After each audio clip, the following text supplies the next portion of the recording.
Assalamualaikum warahmatullahi wabarakatuh. Perkenalkan nama saya Pratiwi Pauja Ramdan, NPM 190 319 210 dari Manajemen Keuangan Islam kelas A. Di sini saya akan menjelaskan atau mempresentasikan tentang manajemen persediaan syariah. Sebelumnya saya berterima kasih kepada Bapak Handri selaku dosen mata kuliah Manajemen Keuangan Islam. Lanjut saja.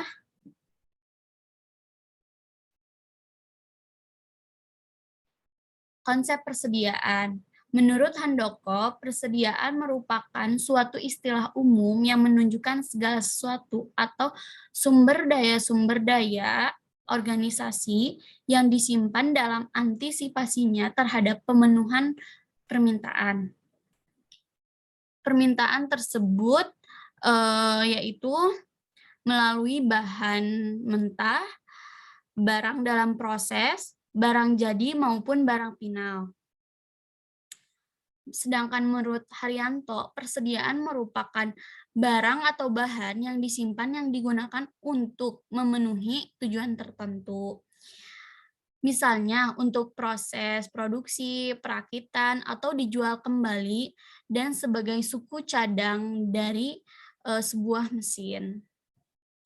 Dan dapat disimpulkan bahwa persediaan merupakan bahan atau barang yang disimpan, yang digunakan untuk memenuhi tujuan tertentu.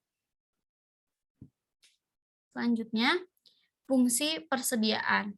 Fungsi persediaan menurut Handoko terdapat 3 fungsi, yaitu yang pertama fungsi decoupling, yaitu persediaan diadakan agar perusahaan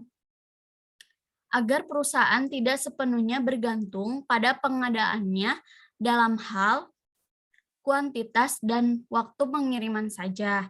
Persediaan dapat digunakan untuk menghadapi fluktuasi permintaan konsumen yang tidak dapat diperkirakan, yang disebut dengan fluktuasi stok. Yang kedua yaitu fungsi economic load hedging. Melalui penyimpanan persediaan, perusahaan dapat memproduksi dan membeli sumber daya dalam kuantitas yang dapat mengurangi biaya-biaya per unit. Yang ketiga yaitu fungsi antisipasi.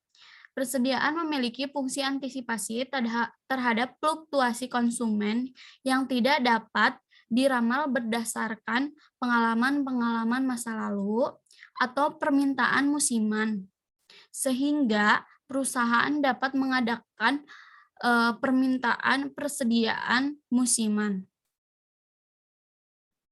Selanjutnya, tujuan pengelolaan persediaan.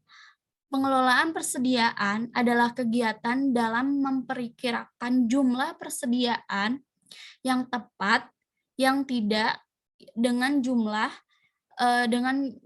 yang tidak kurang maupun lebih dengan kebutuhan atau permintaan. Dari pengertian tersebut, maka dapat disimpulkan bahwa tujuan pengelolaan persediaan yaitu untuk dapat memenuhi kebutuhan atau permintaan konsumen dengan cepat, atau istilah lainnya memuaskan konsumen. Yang kedua, menjaga kontinuitas produksi atau menjaga agar perusahaan tidak mengalami kehabisan persediaan yang mengakibatkan terhentinya proses produksi. Untuk mempertahankan dan bila mungkin meningkatkan penjualan dan laba perusahaan. Yang selanjutnya, menjaga agar pembelian secara kecil-kecilan dapat dihindari karena dapat mengakibatkan biaya menjadi besar. Yang terakhir yaitu menjaga supaya penyimpanan dalam implementasi tidak besar-besaran karena mengakibatkan biaya menjadi besar. Selanjutnya yaitu biaya persediaan. Biaya persediaan terbagi menjadi 3, yaitu biaya pemesanan. Biaya pemesanan Biaya pemesanan adalah biaya yang dikeluarkan sehubungan dengan kegiatan pemesanan sejak dari penempatan pemesanan sampai tersedianya pemesanan barang di gudang. Yang kedua, biaya penyimpanan. Biaya penyimpanan adalah biaya yang dikeluarkan dengan diadakannya persediaan barang. Yang ketiga yaitu biaya kekurangan persediaan. Adalah biaya yang timbul sebagai akibat tidak tersedianya barang pada waktu yang diperlukan. Yang selanjutnya adalah konsep manajemen persediaan dalam Islam. Setiap individu maupun kelompok selalu memerlukan persediaan yang memadai agar tidak dihadapkan dengan resiko. Jika suatu saat tidak dapat memenuhi keinginannya, terutama dalam hal perusahaan, aplikasi manajemen persediaan pada hakikatnya juga berkaitan dengan perbuatan sumber daya manusia perusahaan yang bersangkutan. Ada beberapa hal yang perlu diperhatikan dalam Islam. Yang pertama, menyimpan kelebihan secara kebutuhan primer. Yang kedua, menyimpan kelebihan untuk menghadapi kesulitan. Yang ketiga, hak harta keturunan sebagai generasi mendatang. Yang keempat, tidak menimbun dan monopoli harta kekayaan. Yang kelima, pengembangan harta dilakukan dengan usaha yang baik dan halal. Mungkin cukup sekian yang dapat saya presentasikan. Mohon maaf terdapat banyak kesalahan, kurang lebihnya mohon maaf.